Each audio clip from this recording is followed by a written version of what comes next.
What's up, everyone? Welcome to DIEM. Today, I speak with Brett Swain. Brett is a former NFL receiver drafted out of San Diego State University. During his career, he caught passes from some of the NFL's best, guys like Aaron Rodgers, Russell Wilson, and Alex Smith. He also won a Super Bowl with Green Bay. His skills and experience have translated tremendously to his current work as a world-class performance trainer out in San Diego. During our conversation, Brett shares the ins and outs of being a great receiver. He also talks about his draft day experience and the things that gave him a competitive advantage. One of my favorite stories that Brett offered was an inside look into a film meeting with Aaron Rodgers. Brett also shares how he transitioned from the NFL and what his current training philosophy is. And lastly, Brett's 3 Ps that he learned from playing sports. I'm really excited for this conversation, so let's jump in.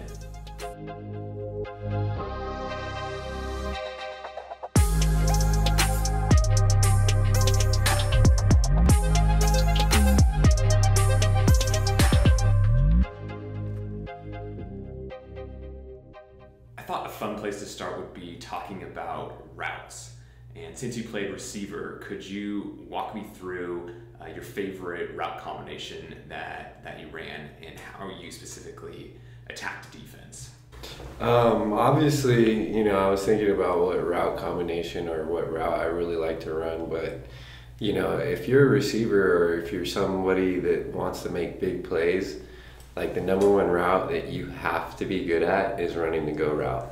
It's like, all right, hey, give me a route. What do you want? Give me a go route, and it's like, when you talk to kids, like when you sit there and you're doing one-on-ones with them in a practice or something and they're going against someone, you always want that kid that's going to come up to you and say, hey, give me the go route. I want to win. I want to win for a touchdown, because the more you fall in love with that route, the more I think that it's easier for you to move up from level to level to level, because at the end of the day, if you can win on a go route, that's pretty much just saying that I am better than you. I'm better than you at running this route. I'm better than you when you know it's coming. I'm still going to win. So obviously, the thing that came to my mind was the go route.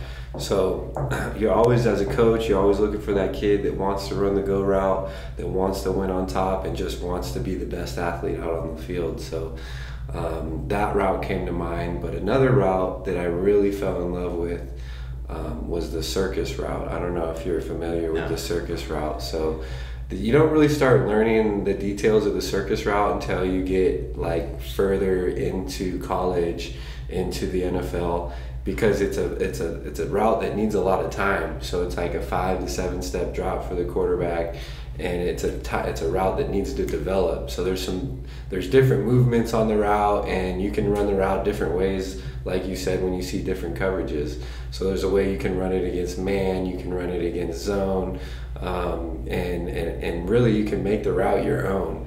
And really what it is it's a corner route from the outside, but you got to put yourself in a position to be able to have enough space to run the corner route when you're flanked out and you have a wide split and you're kind of close to the sideline already. So basically you got to create space on the sideline and then boom, make your break, and then run away from the DB and make a great catch on the sideline. I feel like I ran that route pretty well. I was able to identify coverage really well.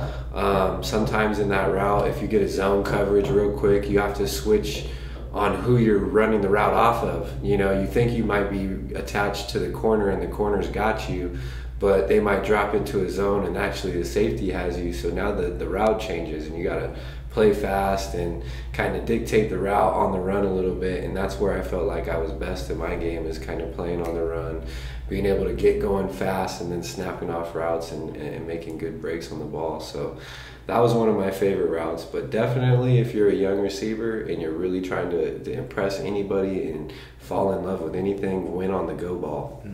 Win on that go ball. I know you played with a lot of really good quarterbacks throughout your career. Aaron Rodgers, Alex Smith, Colin Kaepernick.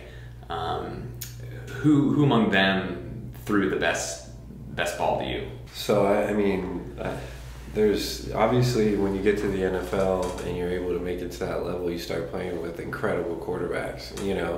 I had a pretty good quarterback in college. His name was Kevin O'Connell. He was a very quality quarterback. More cerebral than anything, and we were able to make a lot of plays in college. Very very athletic, tall quarterback. And was very good at San Diego State. So I always kind of had good quarterbacks and was around good quality quarterbacks. When I started getting to the NFL, that's when I was kind of really, opened up to arm talent and all the things that you really want in your top quarterback. They have. So as soon as I was drafted to the Green Bay Packers, Brett Favre was. He was on the way out. He was getting ready to retire. We didn't know if he was going to retire or not, but they ended up passing the torch over to Aaron Rodgers, and I got to spend my first couple years with him and his development and coming to his starting role and where he's at today. So Aaron, obviously, he had one of the best balls that you could throw. I mean, I don't think he ever threw a ball without a spiral. I think his balls it had such a tight spiral on it. They would whistle, you could hear it whistling on the way to you. So if you didn't get your eyes back quick enough, that ball was going to go straight through your hands. He had some zip on the ball. He also could, throw those layered throws where it have a nice little touch on them. So I got to experience a very, very good quarterback in Aaron. When I went to San Francisco, I got to play with Alex Smith and Colin Kaepernick, just two totally different quarterbacks from Aaron. Kaepernick had a real heavy ball. He threw it more like a pitcher from the Major League Baseball. And Alex Smith had a nice little ball, didn't have the greatest zip, but very, very accurate, consistent throws. You knew the ball was going to be there. It wasn't technically the greatest throw, but it was going to be there,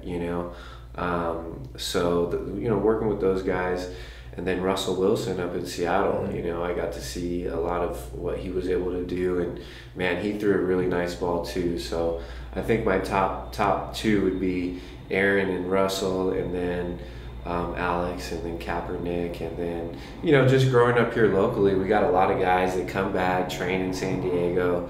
I got to do a lot of workouts with Drew Brees, Jeff Garcia, a lot of guys that threw great quarterbacks. And honestly, like if I were able to play with Drew Brees, he would be in my top two. But being able to work out with him and catch his ball, man, he throws a very nice ball, and it's very, very easy to catch for some reason. And it's got some zip on it, but it's not like Aaron's where it's like you feel the zip. It's like a pillow mint every time you catch it. So it's awesome to kind of experience those guys and get to catch passes from great throwers like that. Yeah. Can you tell me a little bit about your draft day experience, if you can remember back? I think it was 2008.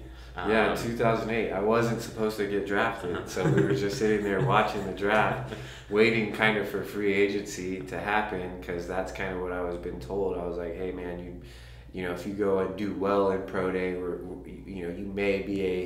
you may be a top priority free agent, and that would be a great thing for you. So that's kind of what my mindset was, even though about in the bottom of my heart, my whole approach to the whole thing was no, that's not what's going to happen. I knew that I was trying to manifest something, but the fact that I was able to sit there and kind of all of a sudden my phone rings and the Green Bay Packers are on the line getting ready to draft me in the 7th round before the free agency starts. So I'm like, all right, we're in the 7th round. I'm getting ready to have my opportunity and get ready to figure out where I'm going if I have a chance. And then boom, the phone rings. You kind of get an idea of if you're going to possibly be drafted or not prior to the draft, because all the teams will bring in all the guys that they're really interested in. And if there's teams bringing you in, they're obviously interested in either signing you in a top priority free agent, or they're possibly thinking about drafting you. So right before the draft, I had some trips that were set up, some workouts for teams.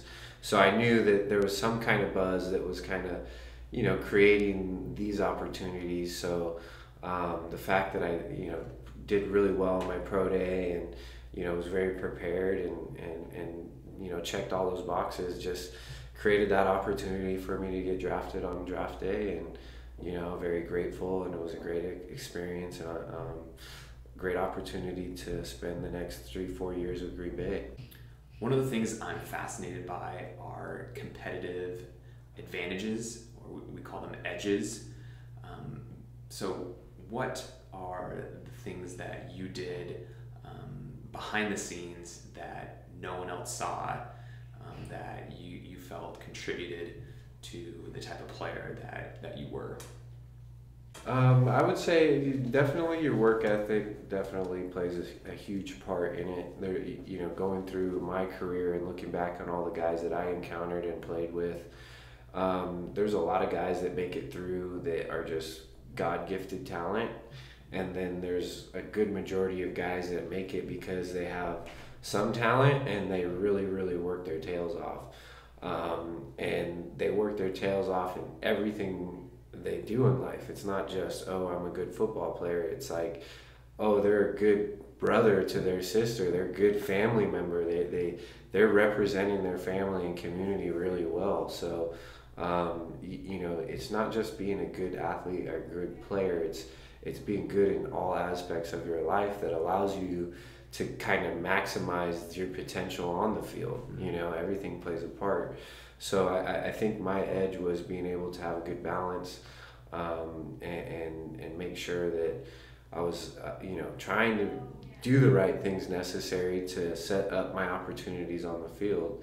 And when it came to my opportunities on the field, I just made sure I was always prepared. You know, there's a lot to be said for guys that prepare, but the guys that prepare, and then when the opportunity presents itself and you're able to execute within those opportunities, you know, that takes you to a whole nother level. So it was just my willingness and my work ethic and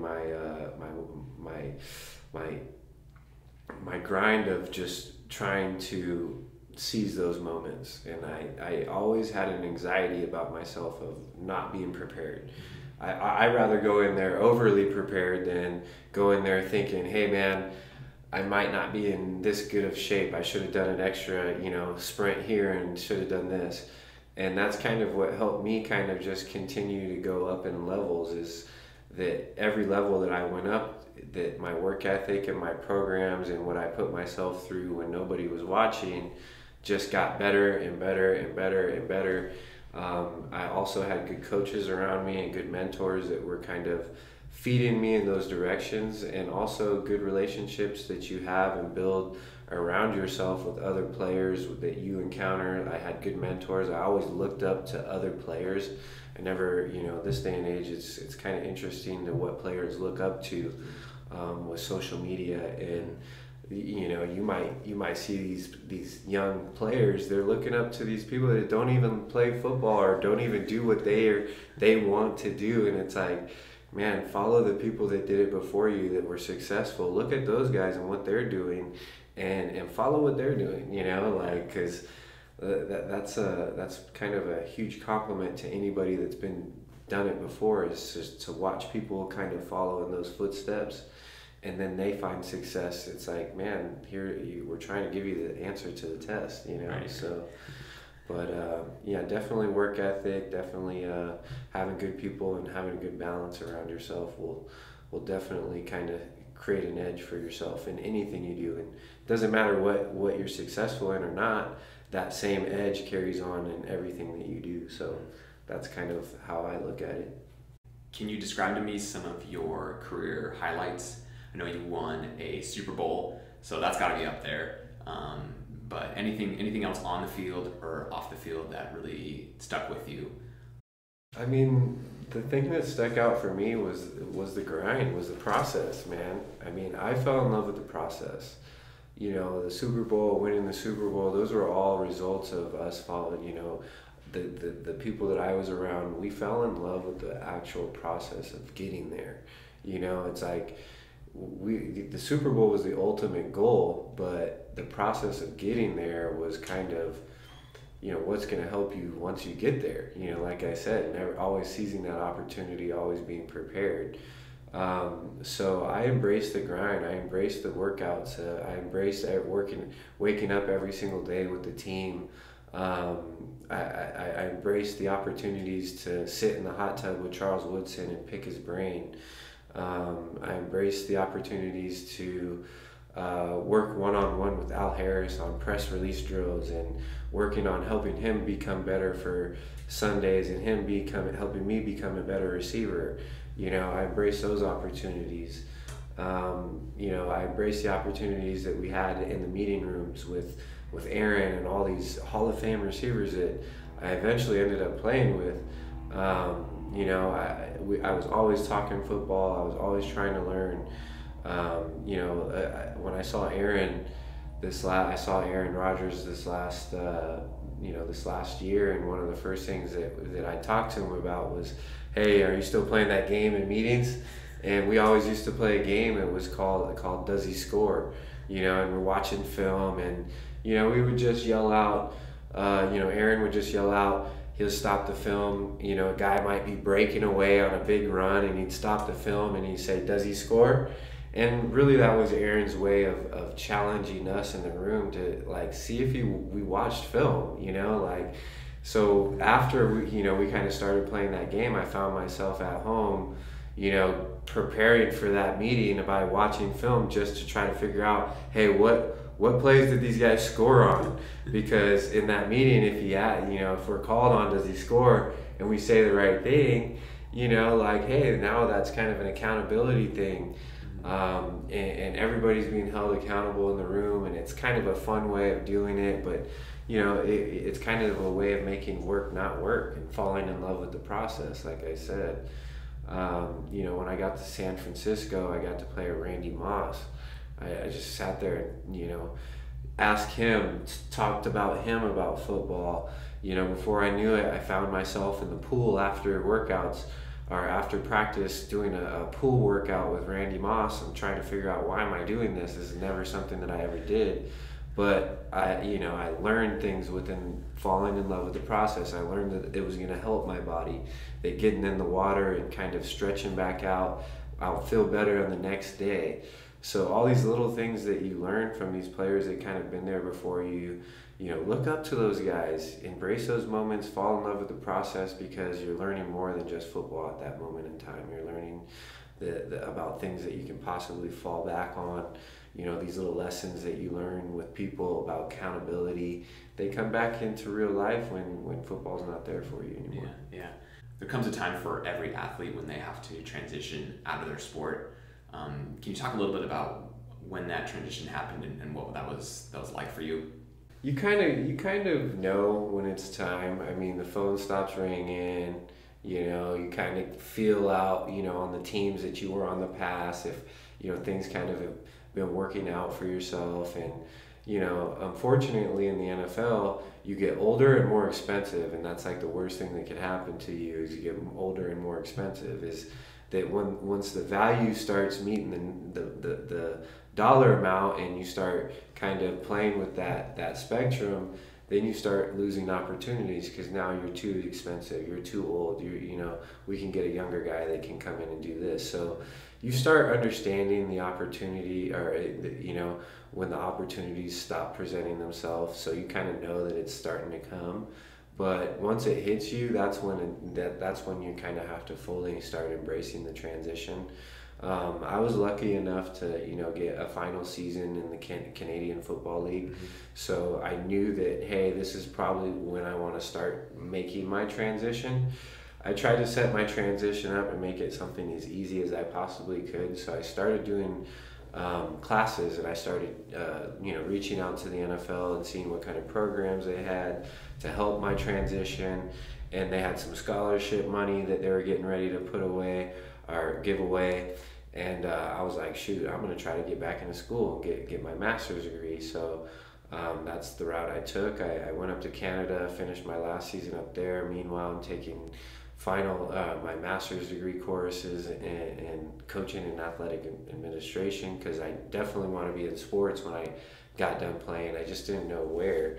And honestly, that was probably one of the better moves that I ever did, because it didn't feel like it at the time because it was a lot of hard work, but within that master's degree, I did find a lot of purpose, and it's kind of helped set me up to where I am today. And that's one thing that you kind of really start questioning and figuring out in that transition is, what's your true purpose? You've been this football player, you've been this person that represents your community, you've kind of carried this kind of weight on your back for this amount of time, and then boom, it's all lifted off of you and you kind of just floating in no man's land. And that's the thing that can happen in the transition, is that you kind of just get stuck, and it's like you kind of trying to find your self-worth, you're trying to find your purpose again. And the fact that I was able to get into this master's degree, it was almost like one thing, it was perfect. It was just, we had to create our purpose, and we had to find a new purpose.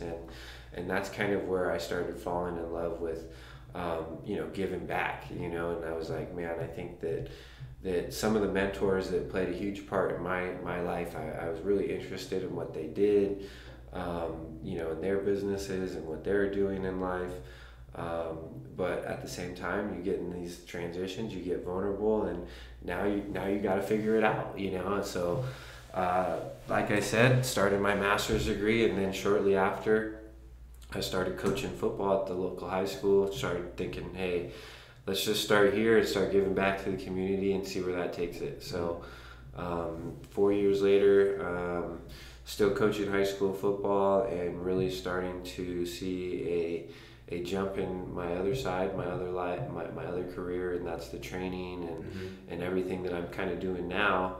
I started 3-4 years ago.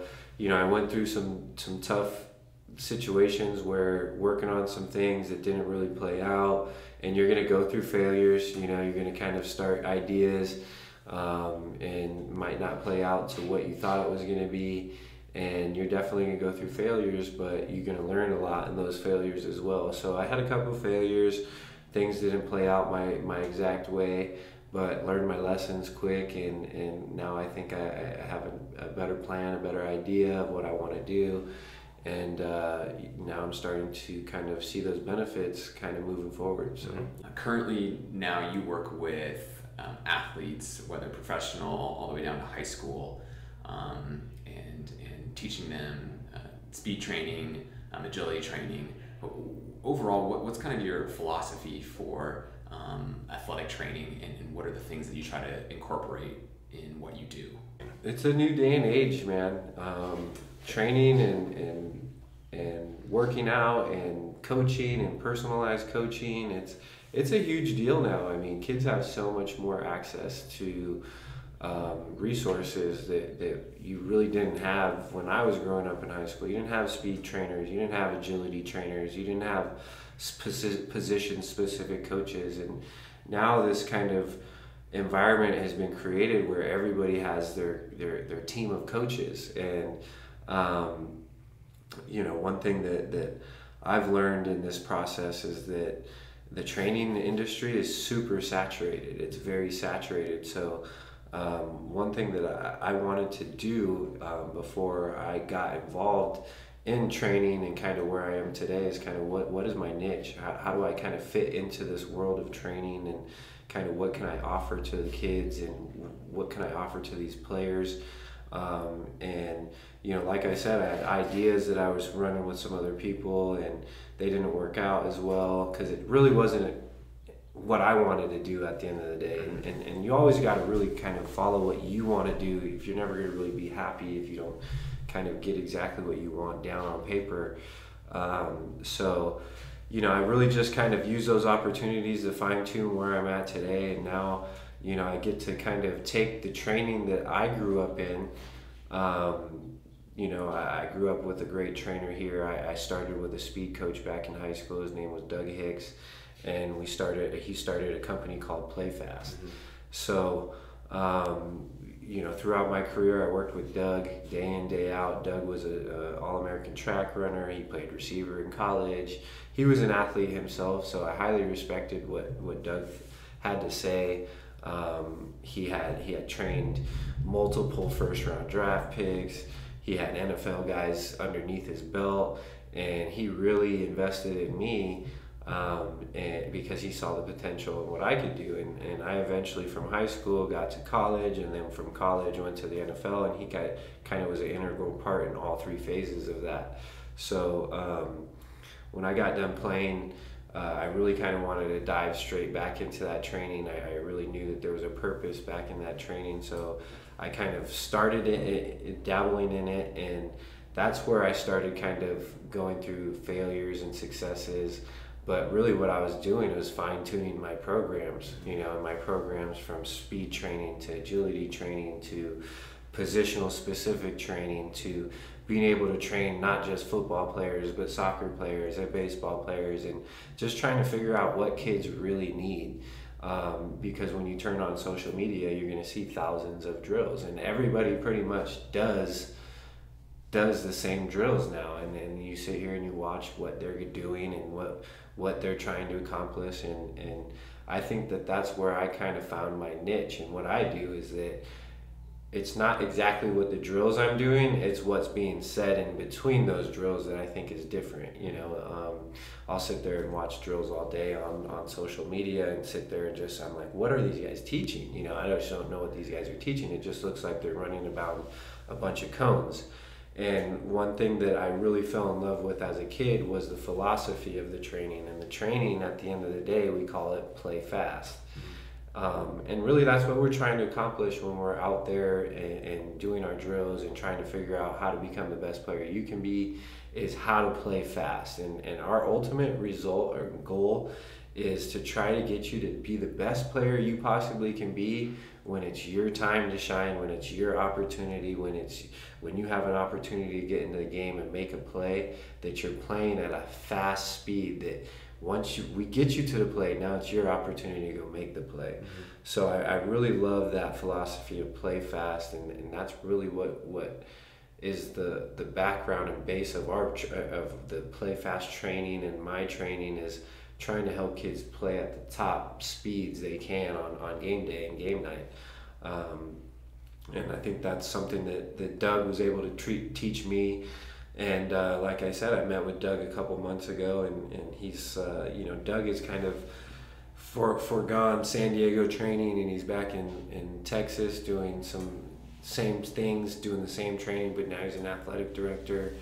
And met with Doug a couple months ago, and he was like, hey man, take play fast, let's do it, let's run with it. So that's what I've been doing, kind of starting the play fast training up again, and we're really just focused on getting kids to understand the appropriate techniques they need to know on how to play as fast as they possibly can. Mm-hmm.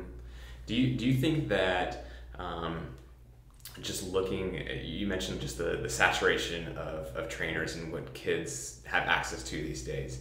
Do you think that has actually elevated the types of athletes that you've seen, or kids are so far ahead nowadays? I mean, absolutely. Like I said, if you want to get a good workout, you can go get a good workout. There's people out there, and you can find it. And that's the one thing that I didn't have when I was in high school, is that we didn't have social media where we can just click a button and then figure out where the local workout is. Like, you can find that out all on social media, and before you know it, you're training with a bunch of kids that have the same mindset as you. So absolutely, it's kind of created a super competitive environment with athletes. Training is so far advanced nowadays that it's not just the old get in a weight room and lift. That, hey man, everybody's out there working on the proper techniques and fundamentals that they need to be working on. And like I said, I think that's the difference in what I can offer kids, is that it's what's being said in between those drills, the steps that we're talking about, the purpose of the drill, and what we're trying to accomplish within the drills is the difference. So, but definitely a higher competitive athlete and more advanced athlete as well, especially with nutrition and everybody knowing about, what you can put in your body to become the best athlete you possibly can be. Are there any type of specific qualities that you can pinpoint from working with players who are getting ready for the NFL Combine or for the draft that makes you think he's an NFL guy? What are some of those qualities? This is a tough question because at the end of the day, what I'm starting to understand about the NFL is that, and this is the frustrating thing, is that you sit here and we're seeing 4-3 this, 4-4 this. This is how fast they are. This is how strong they are. And, the social media world will kind of get you on these tangents and get you away from what they're really looking at here.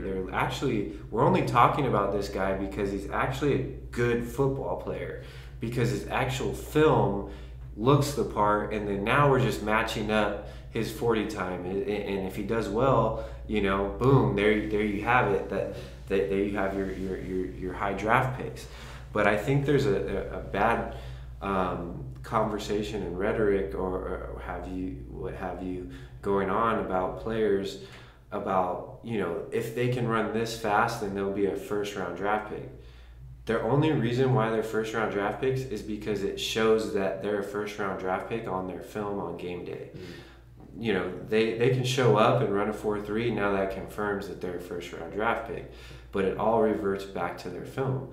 So we can sit out here and work on our 40 times, and you can go run the fastest 40 times, but if you don't show that you can play football, then you're not going to get drafted high. So I don't get. It's interesting how social media can put so much into the combine and these numbers that that guys don't get drafted based off of these numbers. That I don't really think that's true. I think it comes down to their ability to play football. I think that if you have quality film and that you have decent numbers, there's no doubt in my mind you'll have an opportunity to be a top priority free agent. And I look at myself, and my experiences through that whole process is here's a six foot white kid from San Diego State University. Hey, on pro day he tested pretty well. That just kind of gets people talking, and then they say, okay, well, what was his stats last year? Well, then you go look at the stats, and if the stats seem pretty productive, and it goes based off of your production and what you produced in college, then hey, we're going to turn the film on and watch it and see what you got. And if the film matches up with the numbers, then you potentially have a draft prospect. Mm-hmm. And of course, I was able to put those two and two things together, and I found myself getting drafted in the 7th round. And I think that we sometimes with this new training and everybody kind of maximizing their potential as athletes, we forget to watch and look at if they're actually a good football player or not. And I think that's the social media talking and the way they push stuff. And I think there's a lot of things that happen on that draft day that are like, wow, I didn't hear that. Well, everybody else that was watching film saw that coming, Right. So it all comes back down to if you're a good football player or not. The numbers and the combine training, all that stuff matters. They're just tests. They're just identifiers if you can play at a high level or not. I do think that at some positions those numbers do separate you a little bit. Like I know that it's very difficult that if you're going to run past the 4.65 at least in your 40 in the NFL, that it's going to be tough for you to separate. I mean, guys are pretty fast. They can run pretty quick. They're pretty quick. If you don't show on film that you can run quick routes and get open against guys like that, then it's going to be tough to find opportunities. But as long as you put up the film and as long as you make sure that you love the game and have a passion and you match the film with your numbers, then you'll potentially get an opportunity to play at a high level. How do you view the role of luck versus hard work in someone being a success in the NFL? Right. I think I could change, if I could change the term luck into timing, I would change that. I would say, hey, I wouldn't say it's so much lucky versus, hey, you hit it at the right time, you know, and that's the thing that I think a lot of people don't understand is that, you know, a lot of success has to do with it being in the right place at the right time, you know.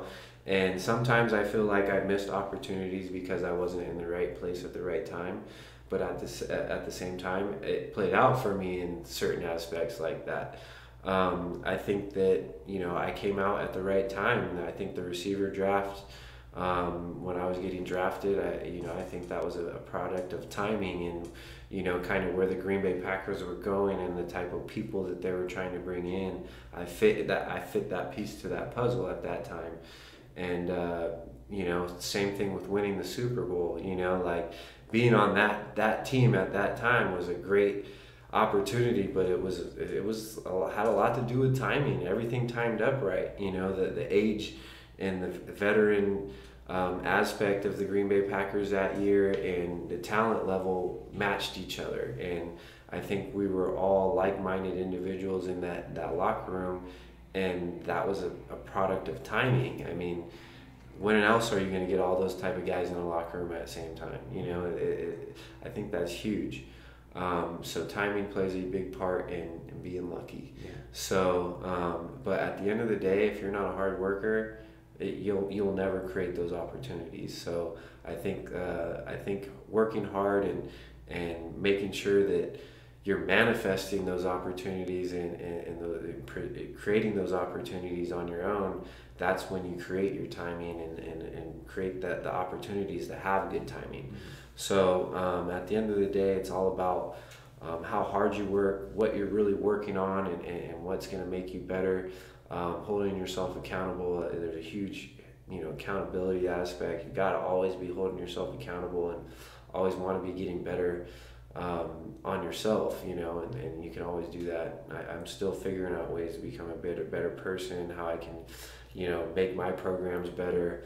And, you know, once you think that you've got it all figured out, I think that's kind of when you've started to plateau. Closing question for you, Brett, is what's the best life lesson that sports has taught you? I mean, there's a lot. I mean, there's so many lessons that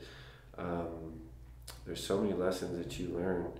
I think that when I've been asked this question a lot in the past, I've kind of gone to the same concept every time, is that I call it the 3 Ps: purpose, passion, and a plan.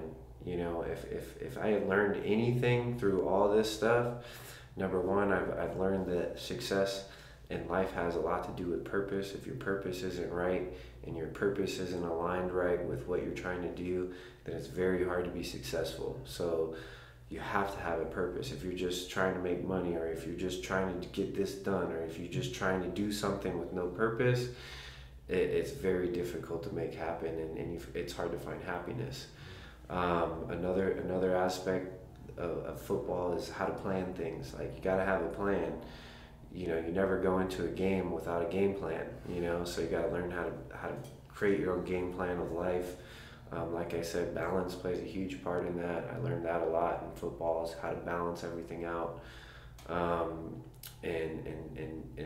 the third one is to have an incredible amount of passion for what you do. If you don't have any passion for what you do, if you don't have passion, you know, getting up every single day, then it's hard to stay motivated. It's hard to stay keeping one foot in front of another. It's hard to get to those times where you're gonna fail and pick yourself back up and try to get yourself on the right path. So your passion is gonna drive you on a day-to-day basis, and I would say that those probably are the 3 most important things that I learned through playing sports and athletics.